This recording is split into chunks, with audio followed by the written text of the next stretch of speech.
हमारे जगन्नाथपुरी में जैसे वृंदावन में हमारे श्रीनाथ जी के अष्ट सखा हैं, ऐसी जगन्नाथपुरी में श्री जगन्नाथ महाप्रभु के भी पंच सखा है, 5 सखा। और उनके एक सखा हुए श्री बलराम दास जी। उनका कार्य था वो रोज श्री जगन्नाथ महाप्रभु के सामने बैठ करके पद गाते थे, पद सुनाते थे। एक बात तो निश्चित है, ठाकुर जी को गायन बहुत प्रिय है। और ये बात मैं हर कथा में कहता हूं कि अगर आपको कोई वाद्य बजाना आता है, अगर आपको गाना आता है, अगर आपको कोई कला आती है जिससे संसार रीझता है, उस कला का अगर आपने प्रयोग ठाकुर जी के सन्मुख कर दिया, किसी लोक रंजन के लिए नहीं, किसी व्यक्ति विशेष को रिझाने के लिए नहीं, उस कला का प्रयोग अगर ठाकुर जी को रिझाने के लिए कर दिया, तो एक नाम जापक से पहले ठाकुर जी आपको मिल जाएंगे, एक तपस्वी से पहले आपको मिल जाएंगे। लेकिन क्षमा प्रार्थी कान पकड़ के, अगर किसी को कोई कला नहीं आती है, वैसे एक बात और कह दें, संसार में एक व्यक्ति भी ऐसा नहीं जिसको कोई कला ना आती हो। वो ढूंढ ना पा रहा, वो बात अलग है, हर किसी को एक कला आती है।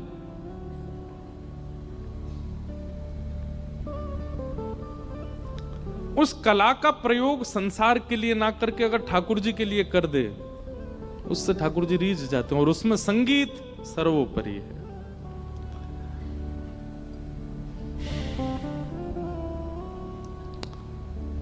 आपका गायन ठाकुर जी के लिए हो।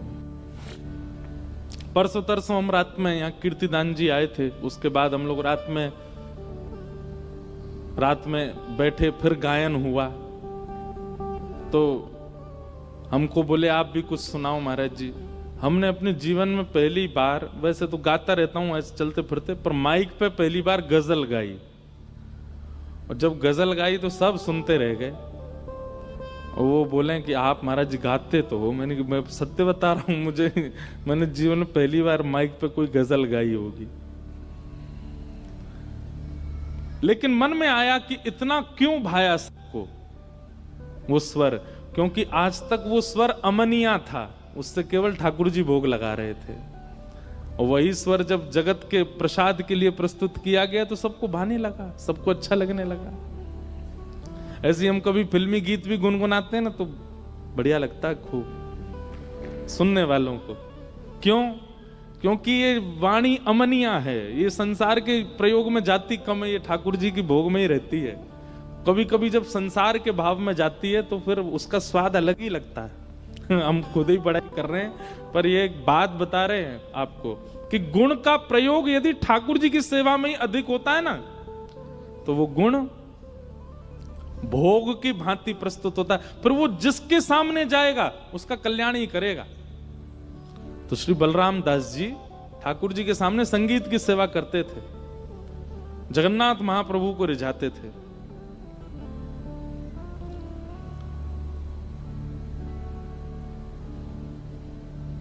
महाप्रभु जी बैठ करके इतना आनंद से श्रवण करते थे श्री बलराम दास जी को, इतने प्रसन्न रहते थे बलराम दास जी से। लेकिन ठाकुर जी जिससे बहुत प्रसन्न हो जाते हैं ना, फिर उसके कुछ समय बाद परीक्षा लेना प्रारंभ करते हैं कि ये वास्तविक है कि नहीं। और बलराम दास जी की एक परीक्षा हुई। क्या? एक दिन वो गा रहे थे और उनके गायन को पीछे खड़ी एक अत्यंत सुंदरी नृत्यांगना, एक अप्सरा, एक नगर वैश्या, वो सुन रही थी। और जैसे ही उसने उनका स्वर सुना बलराम दास जी का, वो उसने पूछ लिया सब पहले से, ये कितने बजे आते हैं, ये क्या क्या गाते हैं सब। अगले दिन वो श्रृंगार करके अपनी पोशाक पहन करके पूरी आई और बलराम दास जी गा रहे थे और वो नृत्य करने लगी। उसके नूपुरों की जब आवाज बलराम दास जी के कानों में पड़ी, बोले कौन इतने ताल में नृत्य कर रहा है। पीछे मुड़ करके जैसे ही उसका रूप देखा, बलराम दास जी तो इतने प्रसन्न हो गए।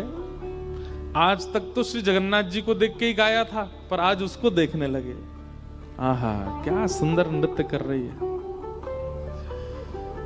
1 दिन 2 दिन 5 दिन 6 दिन उसके मन में, बलराम दास जी के मन में आने लगा, हे नाथ, हे जगन्नाथ भगवान, बहुत बढ़िया जोड़ी बनाई है, मैं गायक, ये नृत्य करती है, दोनों का हो जाए, आनंद हो जाए। रोज गाते। लेकिन बलराम दास जी की गायकी में अब एक विघ्न आ गया कि पहले वो महाप्रभु जी को रिझाने के लिए गाते थे, पर अब वो किस लिए गाते हैं? ये रीझे, वो नाचती नाचती वाह वाह कर जाए उसके लिए गाने लग गए। और स्थान कौन सा चुना? जगन्नाथ भगवान का मंदिर।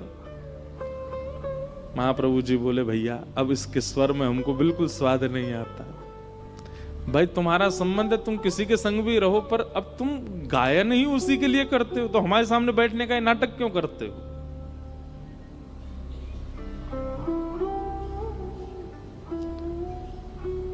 कितना ठाकुर जी को कभी कभी कितना कष्ट देते हैं ना हम लोग। आप किसी के घर गए और उस व्यक्ति ने, आप मेहमान हैं, आपके लिए नहीं बनाया है, अपने बेटे के लिए, अपनी बेटी के लिए भोजन बनाया, उसमें से कुछ अंश आपको दिया, तो कहीं कहीं अपराध, अपमान बोध होता है कि नहीं अपने को? मानिए चाय बनी, आप मेहमान हैं और चाय लेकर के आई, अपने पति को दी, ठीक है, लेकिन तुरंत आपको खाली गिलास दिया और खाली गिलास देकर के पति के प्याले में से थोड़ी सी आपके में कर दी, बोले लो पी लो, हाँ ले तुम पी। कितना अपमान लगेगा भाई कि हम मेहमान हैं, हमको उसके गिलास में, अरे ऐसा क्या हो गया भाई? मेहमान को पहले प्रस्तुत किया जाता है, जिसके लिए सामग्री अर्पित की जाती है। ठाकुर जी को हम कितना कष्ट देते हैं। हम 56 भोग पधराते हैं ठाकुर जी के आगे, पर 56 भोग में सामग्री वो होती हैं जो चाचा जी को प्रिय हैं, जो पत्नी को प्रिय है, जो बेटी को प्रिय है, जो बेटा को प्रिय है। ठाकुर जी को बर्गर, पास्ता, पिज्जा भी लगा दिया है भोग में, और हम दूर खड़े, जब आरती हो रही है तो बच्चों के मुंह में पानी आ रहा, कब ये उठे हम खावें। ठाकुर जी कह रहे मेरे को तो केवल बहाना मात्र बना लिया है कि इनके सामने धरना है, बनाया तो उसके लिए है। कितना कष्ट देते हैं हम ठाकुर जी को। इसलिए ठाकुर जी रहते ही नहीं है ऐसे स्थान पर, चले जाते हैं। बच्चे वो पाएं जो ठाकुर जी को प्रिय है, परिवार के लोगों को वो मिले जो ठाकुर जी को प्रिय है।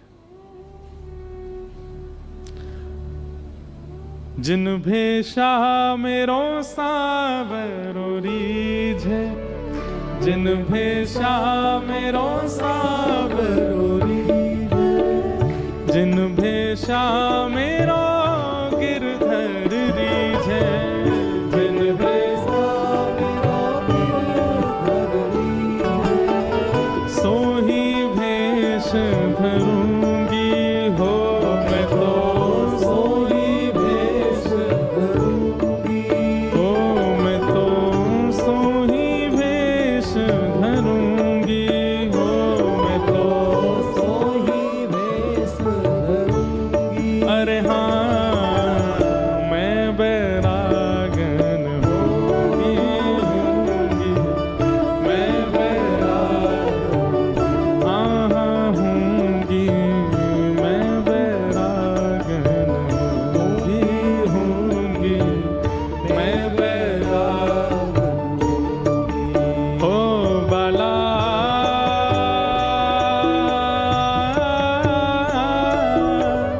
मैं बैरागन होंगी,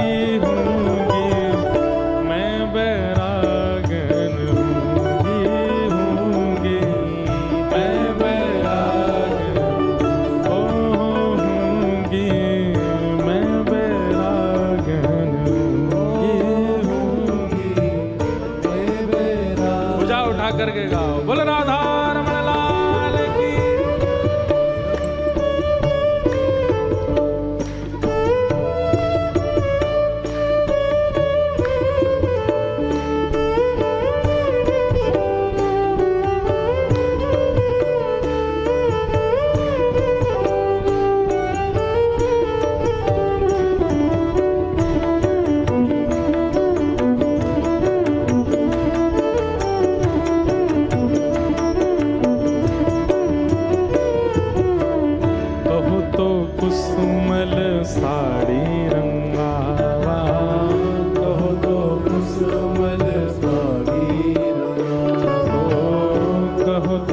कुसुमल साड़ी रंगावा, कहो तो कुसुमल साड़ी रंगावा, ओ कहो तो भगवा भेष, कहो तो भगवा भेष, ओ कहो तो मोतियन मांग धरावा, कहो तो मोतियन कहो तो मोतियन मांग भरावा, कहो तो मोतियन ओ कहो छिटकावा के सुबाला, कहो छिटकावा ओ बाला, कहो छिटकावा के सुबाला, कहो छिटकावा के। अरे हाँ मैं बैरागन हूँगी, मैं बैरागन हूँगी, मैं बैरागन हूँगी, मैं बैरागन। ऊंचे स्वर में गाओ, ओ बाला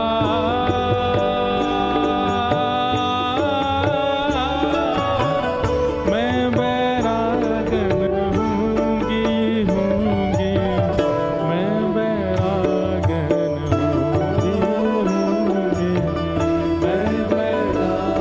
क्यों? ओ जिन भेषा मेरो साहिब रीझे,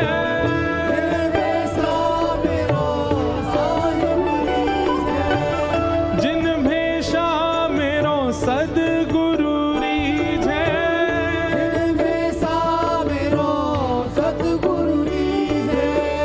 जिन भेषा श्री वृंदावन रीझे, जिन भेषा श्री वृंदावन ओ जिन भेषा राधा रमण जुरीझे, जिन भेषा राधा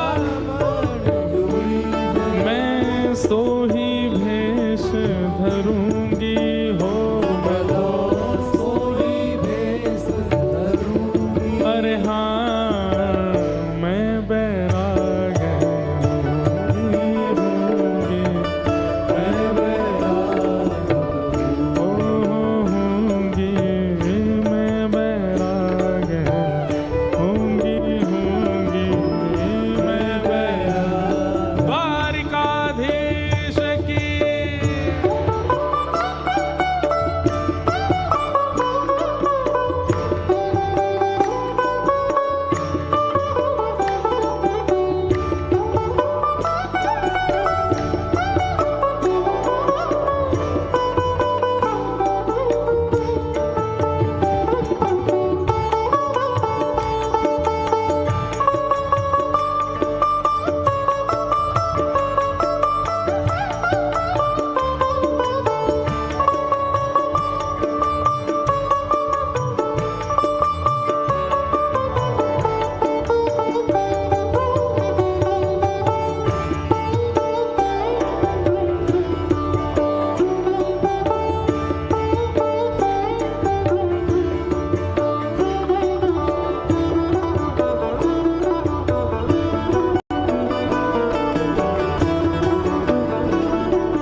सत है प्राण हमारा, यहाँ तो खाली खो, यहाँ तो खाली खो, ओ यहाँ तो खाली खो, यहाँ तो खाली खो, ओ मात पिता परिवार सोई है, मात पिता परिवार सोई है, मात पिता परिवार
भेषा मेरो सावरो रीझे,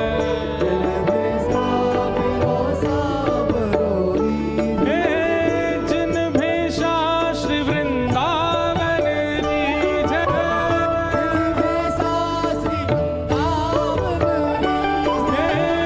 जिन भेषा राधा रमण जो रीझे, ओ राधा गोविंद जो रीझे, मदन मोहन जो रीझे, गोपीनाथ जो रीझे, राधा रमण जो रीझे, ओ राधा वल्लभ जो रीझे, श्री वृंदावन रीझे,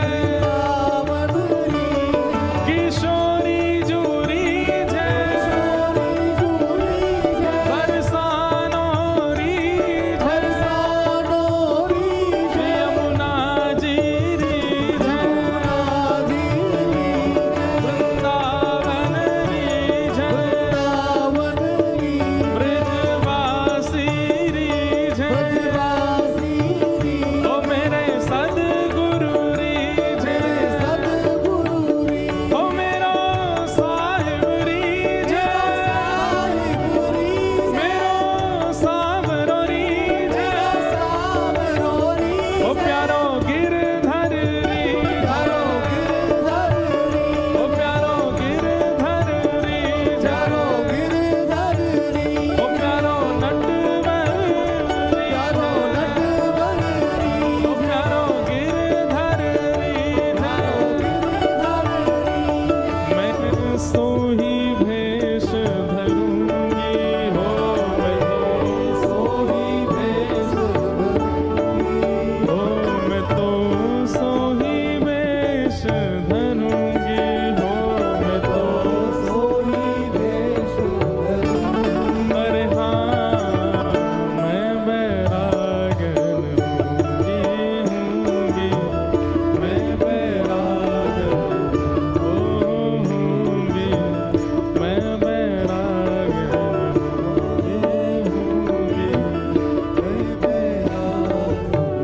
राधे राधे गोविंद गोविंद राधे, राधे राधे गोविंद गोविंद, श्री राधे राधे गोविंद गोविंद राधे, राधे राधे गोविंद गोविंद, जय गोविंद राधे गोपाल राधे,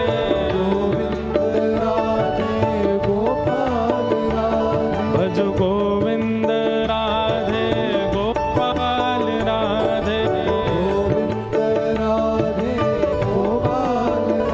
भजो गोविंद राधे गोपाल राधे, भजो गोविंद राधे गोपाल राधे, भजो राधे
विश्राम दिवस है इस कथा का, और जो हम 3 दिन से तो सहन कर रहे हैं आपको कि आप गाते नहीं हो, पर आज तो गा रहे हो। लेकिन जो अब भी नहीं गा रहे हैं उनको अपने बगल वाले की सौगंध है, अगर नहीं गाए तो। राधे राधे गोविंद गोविंद राधे, राधे राधे गोविंद गोविंद राधे, भजो राधे राधे गोविंद गोविंद राधे, गोविंद राधे गोपाल राधे, गोविंद राधे गोपाल राधे, गोविंद राधे गोपाल राधे, गोविंद राधे गोपाल राधे, भजो गोविंद राधे गोपाल राधे। तो वैष्णव के स्वभाव में तो अपनी प्रसन्नता या अपनों की प्रसन्नता से जीवनचर्या नहीं होती। उसके स्वरूप स्वभाव में तो जिन भेषा मारो सांवरो रीछ है। तो एक माता जी बेचारी अब भी नाच रही हैं, दिखाओ देखो उनको पीछे, ये देखो, ये ठाकुर जी के लिए नाच रही। इनके सिर पे क्या रखा, दिखाना भाई ने जूम करके। गोपाल जी बैठे हैं क्या, ये देखो, वाह, अरे वाह ये देखो,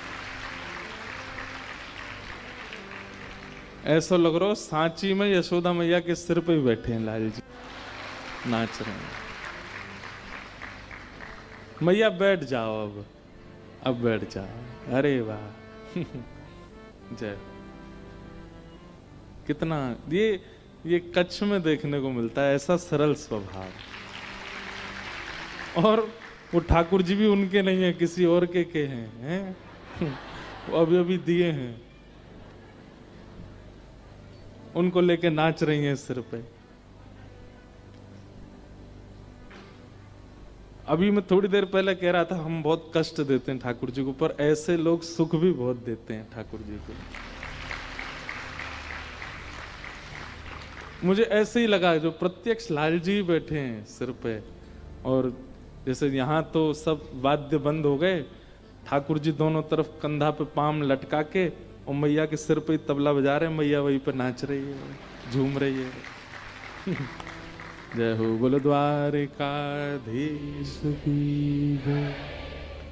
मीराबाई का ये पद सामान्य नहीं है बंधु। जिन भेषा मारो, ये भक्ति की एक स्थिति बताती हैं वो, कि भक्त अपनी दिनचर्या जीवनचर्या अपने सुख और अपनों के सुख के लिए नहीं करता। जब भक्ति भाव चित्त में आ जाता है, वैष्णवता चित्त में आ जाती है, फिर तो वो ठाकुर जी को रिझाने पे ही उसका जीवन निर्भर होता है। जैसे संसार का प्रेम लोग प्रकट करते हैं कि तुम जैसे चाहो वैसे मैं रहूं, वैसी स्थिति ठाकुर जी के लिए हो जाए। सूरदास जी कहते हैं, जैसे राखो तैसे रहूं, जैसे राखो तैसे रहूं, जानत हो सुख दुख सब जन के, जानत हो सुख दुख सब जन के, मुख सो कछु न कहो, मुख से कछु कहो, जैसे राखो तैसे रहूं, जैसे राखो तैसे रहूं। ये वैष्णव का स्वरूप होता है। जहां स्वेच्छा प्रकट होती है। और एक बात आपको बोल दें हम, भक्ति मार्ग में आने से पहले स्वेच्छा में आप हो तो कोई अपराध नहीं है, लेकिन आप ठाकुर जी की प्रेम लक्षणा भक्ति में आ गए, उसके बाद अगर आपकी स्वेच्छाएं बहुत प्रकट होती हैं तो वो अपराध है। ठीक है, समय लगता है, धीमे धीमे आप पूर्ण रूपेण स्वेच्छाओं से निवृत्त नहीं हो पाओगे, धीमे धीमे थोड़ी थोड़ी स्वेच्छाएं तो रहेंगी, पर बहुत हद तक स्वेच्छाएं नहीं रहें, वो एक वैष्णव का स्वरूप होता है। अपनी इच्छाओं से फिर वो नहीं चलता है, या अपनी बहुत इच्छाओं की पूर्ति में उसका ज्यादा प्रयास नहीं रहता। यहां पर श्री बलराम दास जी को सेवा मिली है ठाकुर जी के सामने सेवा गायन करने की, और इतने वर्ष बीत गए ठाकुर जी के आगे आगे गाते गाते, फिर भी उनकी स्वेच्छा प्रकट हो गई कि अब वो ठाकुर जी की जगह उस वैश्या को रिझाने के लिए गाते हैं, और वो भी ठाकुर जी के सामने, वो भी लाइट जला के ठाकुर जी के सामने ही कर रहे हो, तो दंड भी फिर वैसा ही मिलेगा। ठाकुर जी के सामने जब आप कुछ अनीत कृत्य करते हो, उनके संरक्षण में रहकर के कुछ करते हैं ना, तो फिर ठाकुर जी करने देते हैं और जितना हो सके व्यवस्थित होने देते हैं, अंत में पकड़ते हैं फिर। तो बलराम दास जी जैसा जैसा चाह रहे थे वैसा वैसा सब हो रहा था। रोज गाना चाहते, वो रोज आ जाती। गाने के बाद उनका मन होता है इससे बैठ के थोड़ी बात करूं, तो वो बाहर प्रतीक्षा करती हुई मिलती, उससे बैठ के बात करते, कभी भोजन करते, कभी संग घूमने जाते। नाम था, वो वैश्या थी, नगर वैश्या थी। अब तो बलराम दास जी का ये रूप हो गया कि अब वो आती थी तभी स्वयं आते थे, वो जाती थी तो खुद का भी मन जगन्नाथ जी के सामने लगता नहीं था। जैसे ही वो गई तो फिर उनको रोता था, अपने सब पत्र पुष्प सब इकट्ठे करते और ये भी चलते बनते।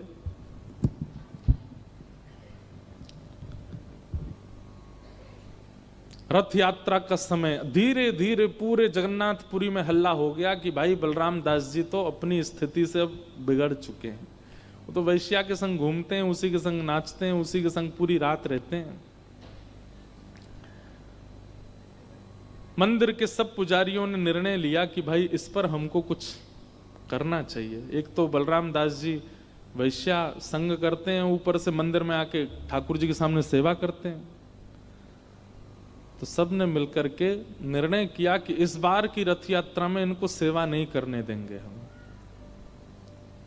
महाप्रभु जी रथ पर विराजमान होते हैं तो सबसे पहले बलराम दास जी का पद गाया जाता है, बलराम दास जी का गायन होता, उसके बाद रथ खिंचता है। इतना बड़ा सौभाग्य था बलराम दास जी का कि रथ में विराजमान ठाकुर जी की पहली सेवा बलराम दास करेंगे, फिर रथ चलेगा। लेकिन आज पुजारियों ने कहा इनको सेवा हम नहीं करने देंगे।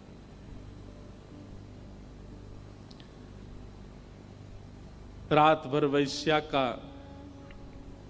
आस्वादन, उसके रूप का, स्वरूप का, उसी के संग रहते। लेकिन एक बात बंधुओं, भगवान गीता में कहते हैं ना, नमे भक्त्या प्रणश्यति, मैं अपने भक्त का पता नहीं क्यों एक बार मेरे सामने आ जाता है ना, एक बार मेरे चरण पकड़ लेता है, उसके बाद में अगर वो बिगड़ता भी है तो भी मैं उसका पतन नहीं होने देता। नमे भक्त्या प्रणश्यति। आप एक बार ठाकुर जी के सन्मुख हो चुके हैं, हम एक बात आपको दावे से मंच से कह रहे हैं, आप एक बार ठाकुर जी के सन्मुख हो चुके हो और उसके बाद यदि आपसे कोई अपराध बन जाता है और एक दिन आने पर आपको अपराध बोध होने लगता है कि मैंने ये अपराध किया, मैंने वैष्णव अपराध किया, या मैंने सेवा में अपराध किया, मैंने एकादशी अपराध किया, या मैंने ठाकुर जी के सन्मुख किसी के साथ छल किया, कपट किया, और आप ठाकुर जी के सामने उसको स्वीकार कर लेते हैं ना कि नाथ मुझसे ये अपराध हो गया, अब नहीं करूंगा। आप अब नहीं करूंगा बोलते हैं, आधे में ही ठाकुर जी क्षमा कर देते हैं। तू स्वीकार कर रहा है ना, बस। व्यक्ति अपने अपराध का स्वीकारीकरण ठाकुर जी के सामने करे या जिससे अपराध किया उसके सामने करे, ठाकुर जी को उसी में ही प्रसन्नता हो जाती है। ये सबसे बड़ा प्रायश्चित बताते हैं ठाकुर जी। पर प्रायश्चित कुछ ही पापों का होता है, कई पापों का प्रायश्चित नहीं होता, उसका तो फिर दंड ही मिलता है। कई पाप ऐसे हैं, किसी के बालक के साथ में दुर्व्यवहार करना, किसी स्त्री के साथ दुर्व्यवहार करना, कुकाम कुकर्म करना, उन सब का तो फिर दंड ही मिलेगा। उसके लिए आप कहो सॉरी गलती हो गई, नहीं चलेगा काम। पर कई अपराध ऐसे हैं जहां पर आपने थोड़ा छल किया है, किसी का धन लिया है, किसी के साथ किसी के बारे में कुछ गलत अफवाह फैलाई है, किसी का हृदय दुखाया है, ऐसे कुछ जो अपराध क्षमा युक्त हैं, उनमें या तो ठाकुर जी के आगे या उस व्यक्ति से अब आप अपने अपराध को मान करके क्षमा मांग लेते हैं तो ठाकुर जी आपको क्षमा कर देते हैं। उसी समय वो चैप्टर क्लोज कर देते हैं ठाकुर जी, बस अब ये दोबारा खुले ना, ये जिम्मेवारी आपकी, ये दोबारा हो ना मुझसे। आज सुबह सुबह जैसे ही डुमडुमियां बज रही थी, पूरे नगर में जय जगन्नाथ उद्घोष हो रहा था। महाप्रभु जगन्नाथ अपने अहे नील शैल प्रवरामतावरण प्रवणमतावरण मुआरत नलिनी बनकु कर दलन आहे नील शैल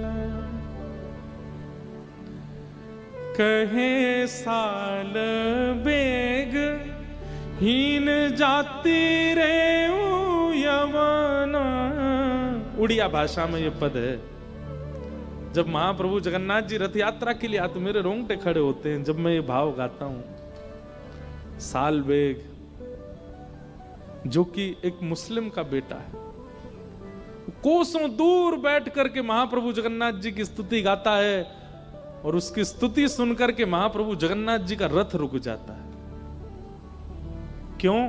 क्योंकि उसके माता पिता उसको रथ यात्रा में जाने ही नहीं देते। उसने जीवन में कभी जगन्नाथ जी का दर्शन नहीं किया, केवल सुना है। आज वो कोसों दूर अपनी छत पर बैठ करके गाता है, कहे साल बेग हीन जाति रे यवन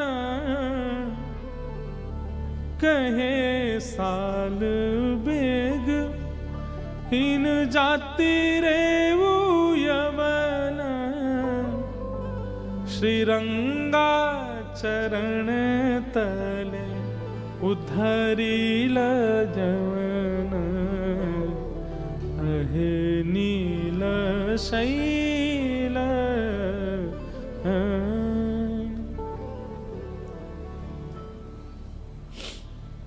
महाप्रभु जगन्नाथ जी का रथ रुक गया है।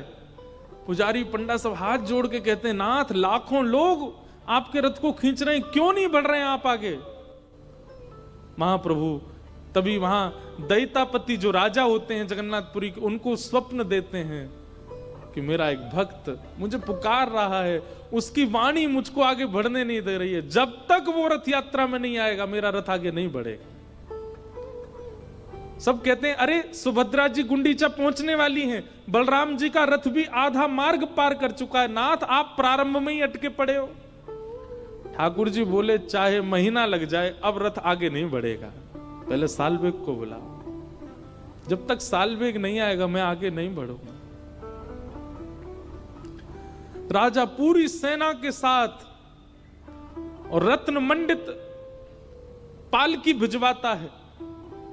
उनके पिता बहुत दुष्ट थे सालबेग के, उनको बंदी बना देते हैं और एक पालकी में माता जी सालबेग की और एक पालकी में पुत्र सालबेग, दोनों को पालकी में लेकर के आते हैं।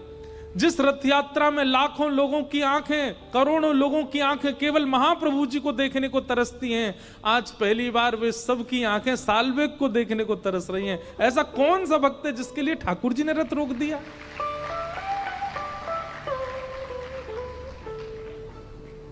और सालबेग की स्थिति रो रहा है, मैंने ऐसा कौन सा पुण्य किया, मेरे लिए पालकी भेजी महाप्रभु जगन्नाथ ने। जैसे ही मध्य सभा में सालबेग पहुंचा, लाखों दूर दूर तक केवल सिर ही सिर दिख रहे हैं, लोगों की भीड़ लगी है, महाप्रभु जगन्नाथ रथ में बैठे हैं। और जैसे ही सालवेग की पालकी आती है, औरों के तो नेत्र सजल होते हैं, लेकिन रथ पर विराजमान महाप्रभु जगन्नाथ झूमने लगते, मेरा सालवेग आ गया, मेरा परम भक्त सालवेग आ गया। ठाकुर जी पुजारियों को कहते हैं, मुझसे सहन नहीं हो रहा है, इसको जल्दी उतार करके रथ के ऊपर चढ़ाओ और मेरे हृदय से लगा दो, मैं इसका आलिंगन करना चाहता हूं। पुजारी कहते हैं, भगवान इस रथ पर चढ़ने का अधिकार केवल पंडा पुजारियों का है। ठाकुर जी कहते हैं, अरे तू अभी भी यही विचार करता है, अरे सालवेग मेरा है, इसको लेके आओ ऊपर। अपने जीवन में पहली बार दर्शन किया है सालवेग ने, और जैसे ही गए सामने महाप्रभु जगन्नाथ अपने दोनों भुजा मानो सालवेग के लिए पसार रखी है, इसको मेरे हृदय से लगाओ। सालवेग स्थिति, वो स्वयं ना चल पा रहा है ना हिल पा रहा है, सब उठा करके उसको चला रहे हैं, और उसकी भुजाएं खोल के महाप्रभु जगन्नाथ से मानो जैसे जबरदस्ती ठाकुर जी ही सब क्रिया सालवेग से करा रहे हैं। और जैसे ही सालवेग अंक में भरता है महाप्रभु जगन्नाथ को, दारू ब्रह्म जगन्नाथ जी के नेत्रों से अश्रु गिरने लगते। सालवेग को याद आता है कि मैंने प्रणाम तो किया ही नहीं, अरे मैं कितना धूर्त, पहली बार अपने नाथ प्रियतम के सामने आया, प्रणाम नहीं किया मैंने। थोड़ा दूर हट करके जैसे ही महाप्रभु जगन्नाथ को देखते देखते प्रणाम करता है, वहीं सालवेग अपने प्राण त्याग देता है, महाप्रभु के चरणों में त्याग देता है। नन्हा सा बालक सालवेग। बंधुओं, लगभग 1000 वर्ष पुरानी घटना है। आज भी महाप्रभु जगन्नाथ जी का रथ सालवेग की समाधि के आगे अपने आप रुक जाता है, आज भी रुकते हैं ठाकुर जी। और उस समय सब पुजारी बैठते हैं और महाप्रभु जगन्नाथ जी को घेर करके गाते हैं, अहे नील शैल प्रवरमतावरण प्रवरमतावरण मुआरत नलिनी पनकु कर दलन अहे नील शैल गजराज चिंता कला थाई घोर जलेन गजराज चिंता कला थाई घोर जलेन चक्र पेशी नक्र नासी उधरी लतरन अहे नील शैल। आज भी महाप्रभु जगन्नाथ जब ये पद गाया जाता है, कोई ध्यान पूर्वक जगन्नाथ जी को देखे तो ऐसा लगेगा महाप्रभु जी झूम रहे हैं और अपने सालवेग को याद कर रहे हैं। ठाकुर जी कितना प्रेम करते हैं हमसे, हम अधिकार नहीं बना पाते, हम वो तो प्रतीक्षा कर रहे हैं कि तू आ तो सही मेरे सामने, पर हम माया में इतने रम चुके हैं, इतनी ज्यादा आसक्ति हमारी संसार के प्रति हो चुकी है कि हम उस अमृत को छोड़ देते हैं मीठे शरबत के सामने। ये संसार का शरबत हमको अच्छा लगता है, वो अमृत ऐसा प्रेम ठाकुर जी बरसाने को तैयार बैठे, वो हम कर ही नहीं पाते।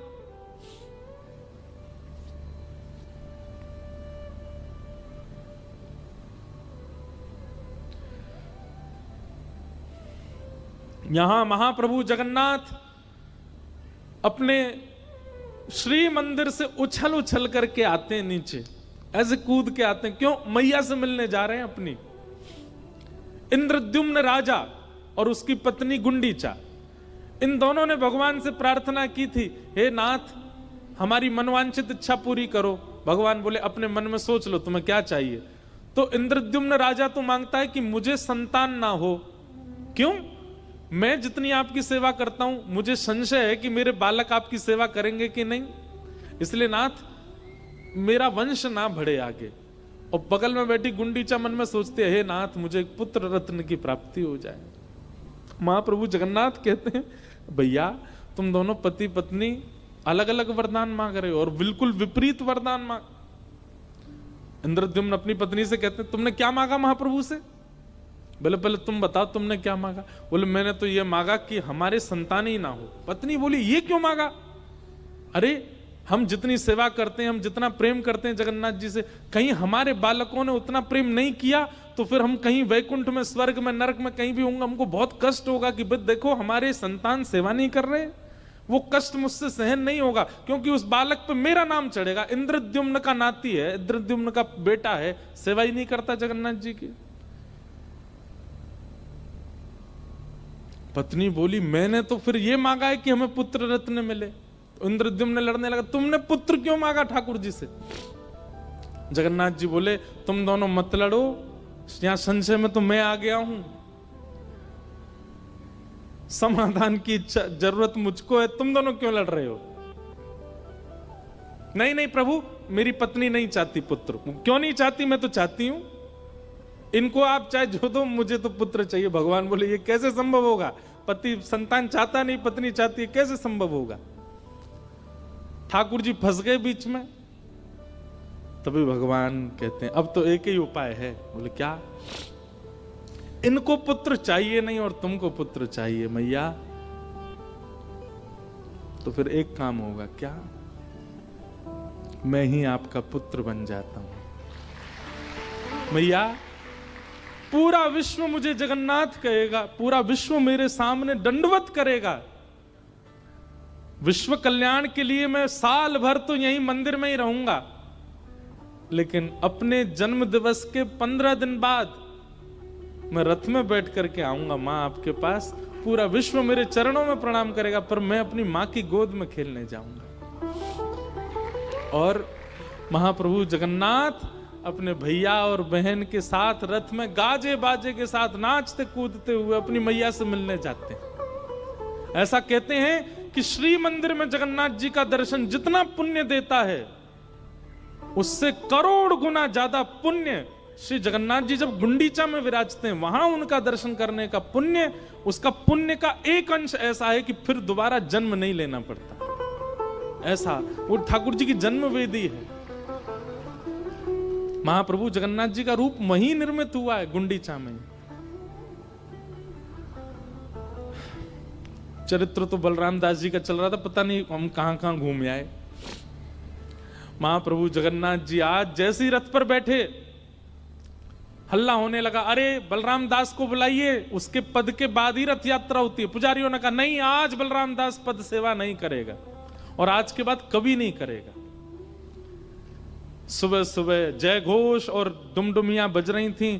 यहां बलराम दास जी का मन हुआ, अरे आज तो रथ यात्रा का दिन है, आज तो महाप्रभु जगन्नाथ रथ में विराजेंगे, मेरी पद सेवा होती है, उसके बाद ही रथ चलता है, और मैं यहां काम आतुर होकर के विषय भोगों में पड़ा हूं। मैं यहां एक स्त्री के चक्कर में पूरी रात पूरा दिन यहीं बैठा रहता हूं, काम में लोलुप्त होकर के ठाकुर जी की सेवा छोड़ रहा हूं।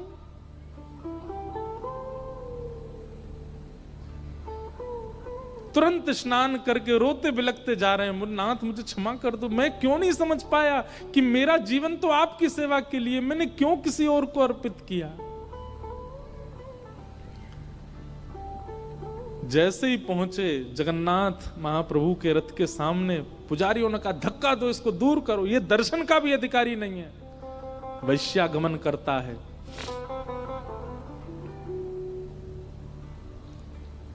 बलराम दास जी को एक झांकी भी नहीं देखने दी महाप्रभु जी की, दूर कर दिया।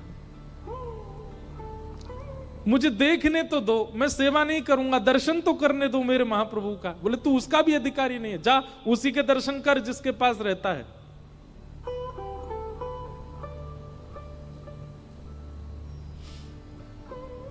बलराम दास जी रोने लगे, मैं अपराधी हूं नाथ, जन्म से लेके आज तक एक भी रथ यात्रा ऐसी नहीं गई जिसमें आपका दर्शन नहीं हुआ, लेकिन आज अपने ही कुकर्मों के कारण आपका दर्शन नहीं कर पा रहा हूं, और ये मेरा दंड है कि मैं इस बार आपका दर्शन नहीं, मैं स्वीकार करता हूं इस दंड को। और बलराम दास जी चले गए वहां से। समुद्र के तट पर जाकर के रोने लगे और बार बार मानो समुद्र सागर से कह रहे हैं कि एक ऐसी लहर लाइए, मुझे ले जाइए, मैं जीवित नहीं रहना चाहता।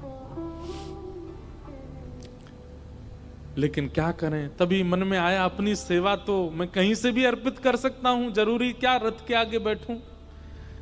तभी एक बालू का, समुद्र की बालू का रथ बनाया और उस बालूका के रथ में 2 गोल गोल लड्डू एक के ऊपर एक धर दिए, जगन्नाथ जी बन गए रथ के अंदर विराजमान करके, और 2 ऐसे गोल गोल नेत्र पधरा दिए और बैठ गए सामने हाथ जोड़ करके। बलराम दास जी अपनी नित्य की, हर साल की जो उनकी सेवा है वही करने लगे। जैसे ही सेवा प्रारंभ की बलराम दास जी ने गायन करने की, महाप्रभु जगन्नाथ जी का रथ चल पड़ा था, फिर वही हुआ, रुक गए जगन्नाथ जी। लोग खींच खींच करके हार गए, लेकिन महाप्रभु जी का रथ बढ़ा नहीं आगे। सबने दंडवत किया, बोले जय जय, आज क्या हुआ, आज आपका रथ क्यों रुक गया है? अरे हमारे यात्रा का नियम है कि जब तक बलराम दास संगीत सेवा कर नहीं देता तब तक हमारा रथ आगे नहीं बढ़ता। अरे प्रभु, आज तो उसको हमने सेवा से हटा दिया, वो वैश्यागमन करता है, उसका आचरण अच्छा नहीं है, निकाल दिया हमने। आज बलराम दास सेवा नहीं करेगा, आज आपकी रथ यात्रा ऐसे ही होगी। ठाकुर जी बोले पर सेवा तो मेरी हो रही है, बलराम दास तो पद गा रहा है और मैं सुन रहा हूं। बोले कहां गा रहा है? यहां तो कोई बलराम। बोले यहां नहीं गा रहा है, उसने मेरा एक और रथ बनाया है और उस रथ को भी नंदी घोष रथ की तरह तैयार किया है, उसमें मेरा स्वरूप विराजमान किया है। भगवान के रथ का नाम है नंदी घोष, और उस रथ में मैं बैठा हूं और बलराम दास गा रहा है। अरे आज मैं यहां इस रथ में नहीं हूं, मेरा रथ तो वहां समुद्र के किनारे बलराम दास जी ने बनाया, वो मेरा रथ है, और आज मेरी यात्रा वहीं हो रही है। आज इस रथ में मेरी यात्रा नहीं है। पंडित जन सब कहने लगे, बोले नाथ यहां लाखों लोग आपके दर्शन को बैठे हैं, आप ऐसा क्यों कर रहे हैं?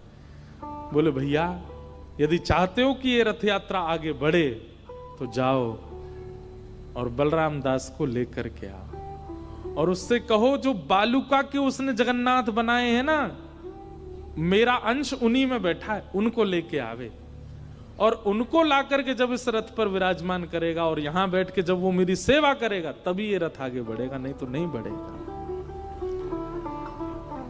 पुजारी जी बोले जय हो भगवान, जिसको पूरा विश्व दुत्कार देता है उसको आप स्वीकार करते हो। भगवान कहते हैं नमे भक्त्या प्रणश्यति, वो मेरा भक्त है, उससे गलती हो गई लेकिन वो गलती स्वीकार करता है, मेरा स्वभाव है उसको क्षमा करना है।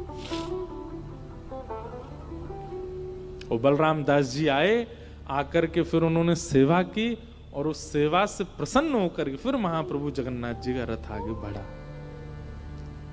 कहने का इस भाव को सुनाने का क्या अभिप्राय है कि श्री ठाकुर जी अगर हमसे कोई अपराध बन जाता है, हमसे कोई दोष बन जाता है, तो ठाकुर जी के सन्मुख उसको स्वीकार करो और वचनबद्ध होकर स्वीकार करो कि पुनश्च इसकी आवृत्ति नहीं होगी नाथ, ये मुझसे दोबारा नहीं होगा। ऐसी भावना से जब आप ठाकुर जी के आगे स्वीकारीकरण करते हैं अपने अपराध का, तब ठाकुर जी क्षमा करते हैं।